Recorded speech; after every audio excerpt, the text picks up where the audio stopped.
करेगा। नमस्कार, आदाब।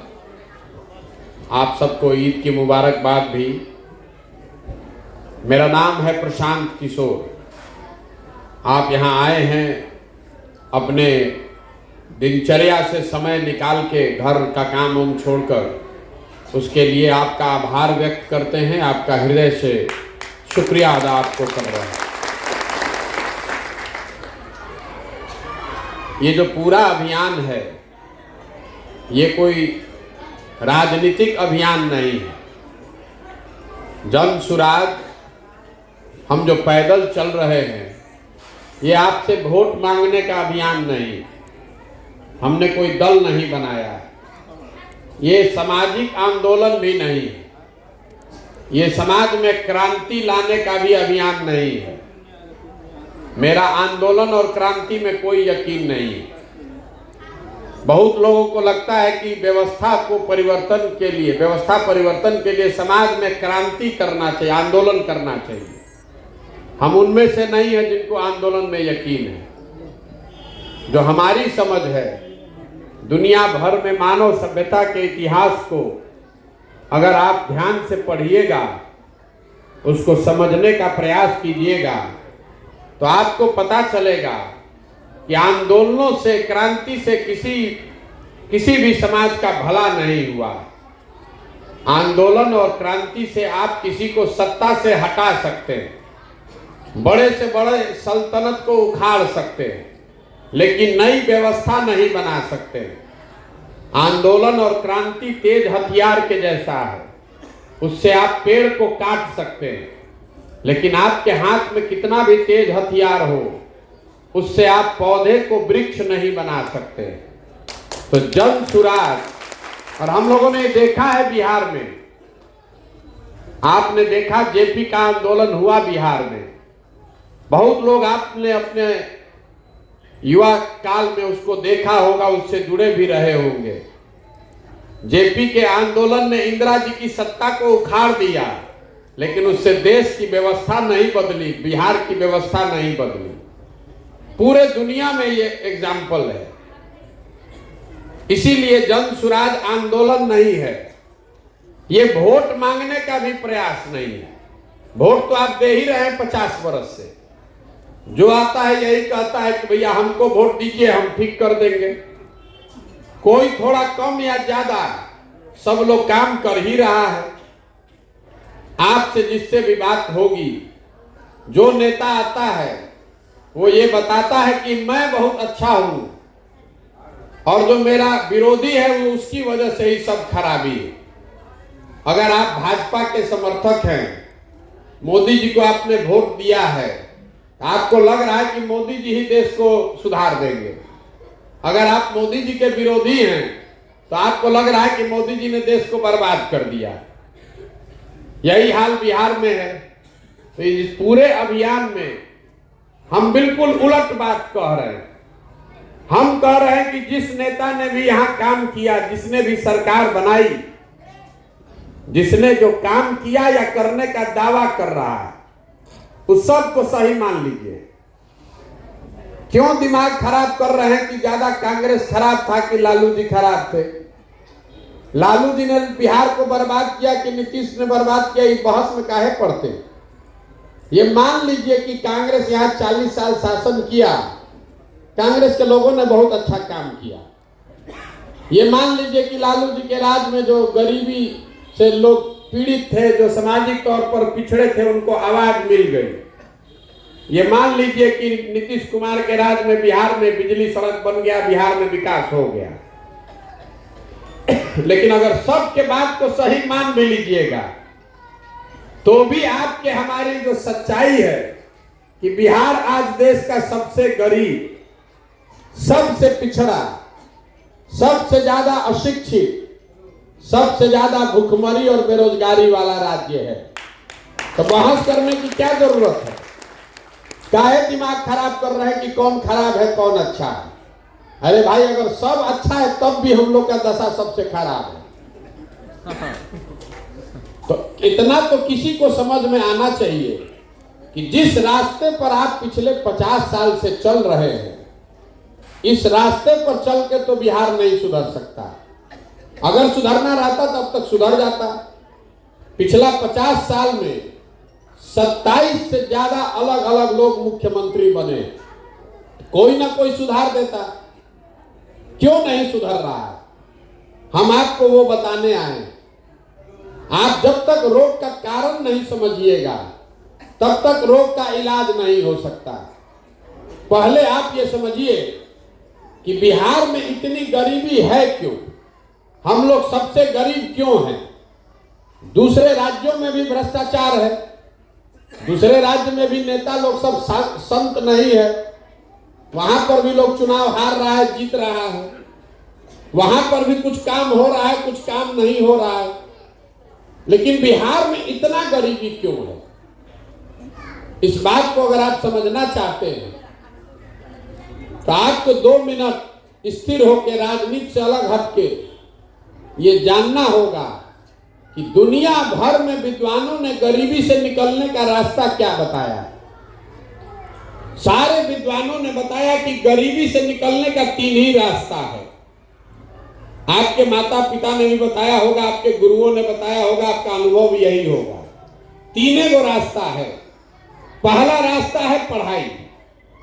अगर आपका बाल बच्चा पढ़ लिख जाएगा, पढ़ लिख के उसको नौकरी मिल जाए तो उसका जीवन सुधर सकता है, आप गरीबी से निकल सकते हैं। दूसरा रास्ता है जमीन, खेती। अगर आप पढ़े लिखे नहीं हैं लेकिन जमीन है तो खेती किसानी करके भी अपना जिंदगी आप सुधार सकते हैं।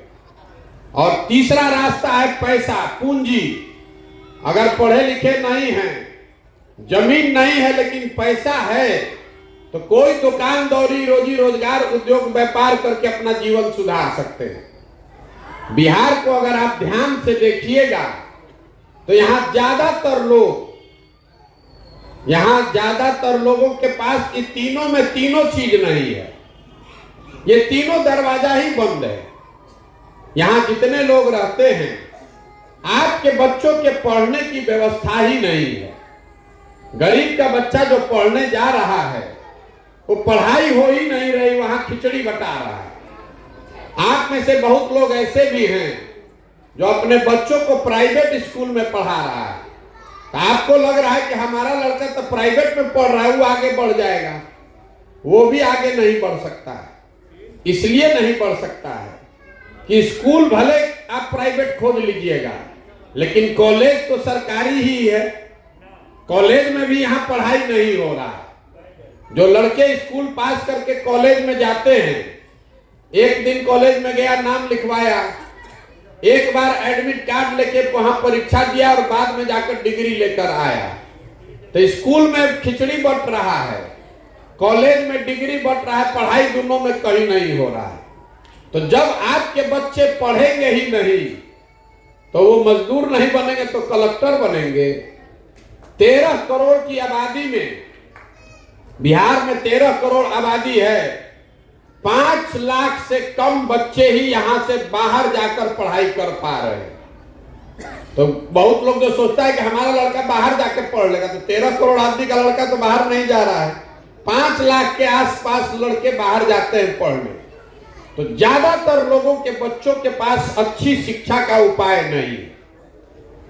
और ऐसा नहीं है कि हम लोग शिक्षा पर खर्च नहीं कर रहे हैं। इस गरीब बिहार में हर साल सरकार, इसको याद रखिएगा, हर साल सरकार आपके बच्चों के शिक्षा के नाम पर 40,000 करोड़ रुपया खर्च कर रही है।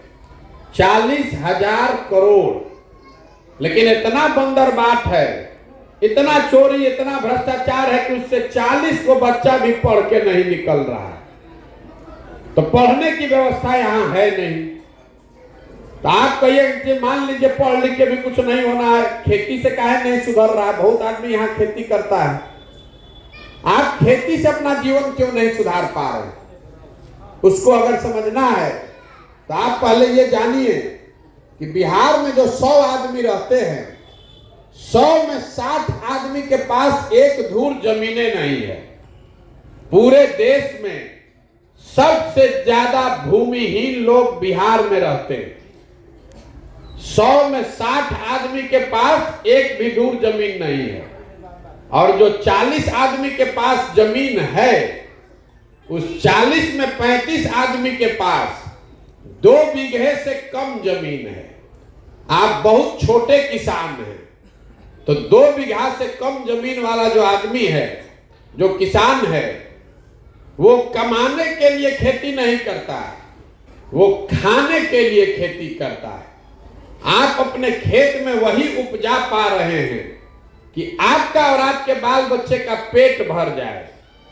उस खेत के फसल से आपको आमदनी नहीं होनी है। तो बिहार में 4 से 5% आदमी ऐसा है जो खेती के जरिए आमदनी कर पा रहा है। बाकी आदमी या तो खेती करके पेट भर रहा है या खेत में मजदूर है। तो आपके पास शिक्षा है नहीं, खेती है नहीं।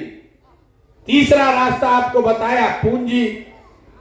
अगर आपके पास पैसा होता तो कुछ नहीं होता, आप 5 को भैंसे पाल लेते, अपने गांव में कोई दुकान खोल लेते, खाद का दुकान व्यापार कर लेते, किराना फार्चून खोल लेते, कुछ गाड़ियां चलवा लेते।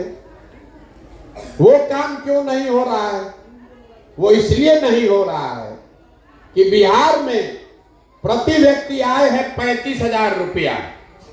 औसतन एक आदमी यहां कमाता है 35,000 रुपया।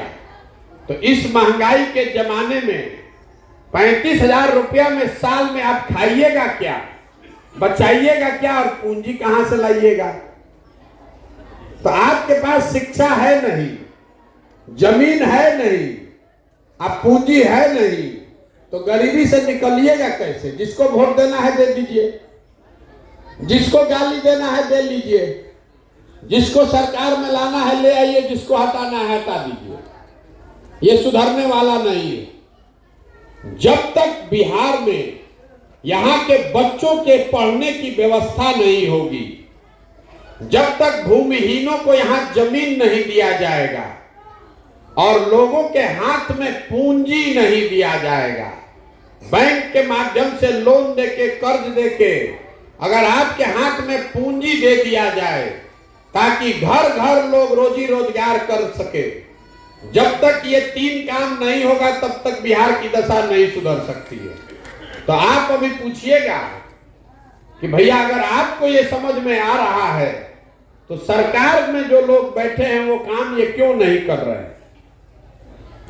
सरकार में ये काम क्यों नहीं हो रहा, इसको समझिए तो आपका सारा समस्या इसी से समाधान हो जाएगा। सरकार में ये काम इसलिए नहीं हो रहा है कि आप चाहते ही नहीं है कि ये काम हो।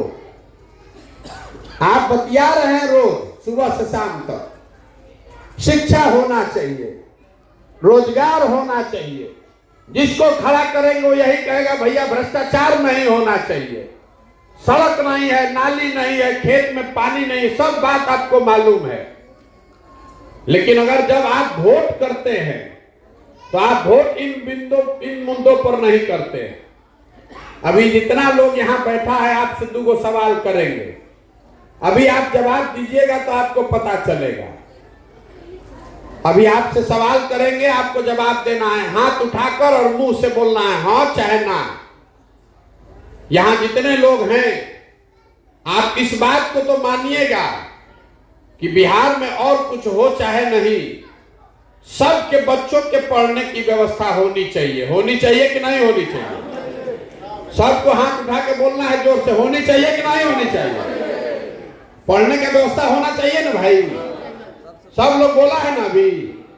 तो अब सब लोग अपने अपने बच्चों के नाम पर, अपने अपने बच्चों के नाम पर याद करके एक बार बोलिए, अपने जीवन में आपने कभी शिक्षा के लिए, पढ़ाई के लिए वोट किया है? जो किया है हाथ उठाइए।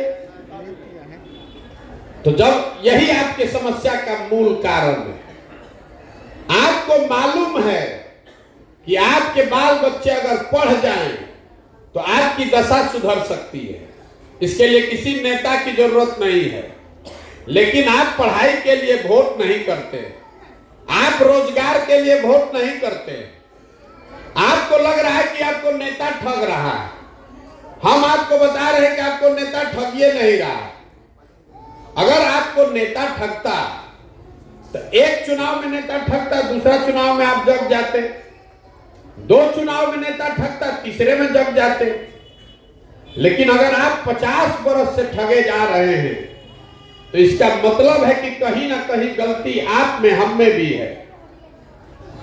जिस चीज पर हम लोग वोट दे रहे हैं, इस बात को याद सुनिए ध्यान से, जिस चीज के लिए आप वोट दे रहे हैं वो चीज आपको थोड़ी कम या ज्यादा मिल रही है। आपने, हमने वोट दिया है बिहार में 5 किलो अनाज के नाम पर मोदी जी को, घर घर से वोट पड़ा है। तो बिहार में चाहे जितना भ्रष्टाचार हो, 1 किलो चोरी करके 4 किलो अनाज लोगों को मिल रहा है कि नहीं मिल रहा है? आपने, हमने वोट दिया है राम मंदिर बनाने के लिए। तो बिहार में नाली, गली, सड़क, फैक्ट्री, स्कूल बने चाहे नहीं, अयोध्या में राम मंदिर बन रहा है कि नहीं बन रहा है? आपने, हमने वोट दिया है जात के नाम पर। तो बिहार में और किसी बात की चर्चा हो चाहे नहीं, जात का चर्चा और जात का गिनती घरे घर हो रहा है कि नहीं हो रहा है? आपने, हमने वोट दिया है मोदी जी का चेहरा देख के। तो रोज सुबह शाम टीवी पर, अखबार में मोदी जी का फूला हुआ सीना, चमकता हुआ चेहरा देखने को मिल रहा है कि नहीं मिल रहा है? आपने, हमने वोट दिया है घर घर बिजली आ गया है इसलिए। तो घर घर बिजली आ गया है, बिल चाहे 6,000 आए चाहे 8,000 आए। आपने, हमने वोट दिया है सिलेंडर के लिए। तो सिलेंडर का दाम चाहे 1200 हो कि 1500, घरे घर सिलेंडर आ ही गया है। आपने, हमने वोट दिया है गुजरात में विकास का कहानी सुन के। तो गुजरात में विकास हो रहा है, वहां फैक्ट्री लग रहा है और आपके बच्चे जाकर गुजरात में मजदूरी कर ही रहे हैं। आपने किस चीज पर वोट दिया है जो आपको नहीं मिला? आप हमको बता दीजिए। आप जब अपने बच्चों के पढ़ाई के लिए, रोजगार के लिए वोटे नहीं दे रहे हैं तो दोष किसको दे रहे हैं? किसको दोष दे रहे हैं? बिहार में आदमी यहां 5 बरस बैठ के बतियाता। बिहार में भैया शिक्षा नहीं थे, बिहार में रोजगार नहीं थे, सड़क नहीं थे, नाली नहीं थे, खेत में पानी नहीं थे, अनाज नहीं थे। 2000 के धान 1500 में बेचाता, 277 के यूरिया 500-600 में खरीदाता। लेकिन जिस दिन वोट होगा, वोट के दिन ही सब बात भूला जाएगा। वोट के दिन बिहार के आदमी को 4 बात याद है। पहला बात, हमारा जात क्या है, के हमारा जात के खड़ा बचलो उनके के वोट दिया। जो जात से बच गया वो धर्म के नाम पर हिंदू, मुसलमान, भारत, पाकिस्तान, चलो रे भाई तुरंत सारा हिंदू एक हो जाओ, मुसलमान नहीं जीतना चाहिए। मुसलमान भी कह रहा है कि अच्छा सब हिंदू एक हो गया तो भैया भाजपा रोको, किसी तरह चलो एक साथ वोट करो। हिंदू मुसलमान हो गया, भारत पाकिस्तान। 19 में आपने संकल्प लिया था चुनाव से 2 महीना 4 महीना पहले कि अब की हाली भाजपा के सांसद के वोट ना दे। चुनाव हुआ तो सब आदमी कह रहा है ऊपर देखो, ऊपर मोदी जी के देखो, सांसद काहे देखा था, नाली गली काहे देखा था। ये वैशाली और हाजीपुर में हम अभी पैदल चल रहे हैं, आदमी इतना ज्ञान का बात कर रहा है। आपके सांसद होते थे रघुवंश बाबू। आप बताइए, आप कहते हैं कि हम गलती कर रहे हैं कि हमारे पास विकल्प नहीं है। आपने रघुवंश बाबू को 1 बार नहीं 2-2 बार हराया, और हराकर किसको चुना आप देख लीजिए। और आप कह रहे हैं कि आपके पास विकल्प नहीं है। तो यहां पहले या तो जात पर देगा, नहीं तो धर्म पर देगा। जो दोनों से बच गया तो तीसरा चीज लोगों को याद है कि कुछ भी हो जाए लालू यादव का सरकार नहीं आना चाहिए। लोग कह रहा है कि भैया आपको पता नहीं न था, वो जो लालू जी का अपराध वाला राज था वो नहीं चाहिए, चाहे विधायक काम करो चाहे नहीं करे, चलो रे भैया भाजपा के दो। और चौथा, हम लोग के मुसलमान भाई लोग हैं, ये लोग कह रहा है कि जिए चाहे मरे, भाजपा को वोट नहीं देंगे। भाजपा तो मुसलमान विरोधी पार्टी है, तो भाई बिहार में बचा कौन? बिहार में तो दुइये को दल है, एगो मोदी जी का भाजपा, एगो लालू जी का ललटेन। नीतीश कुमार बेचारे का तो पते नहीं है कि कब ललटेन को लटक जाएंगे, कब कमल के फूल को बैठ के पैर तैरने लगेंगे।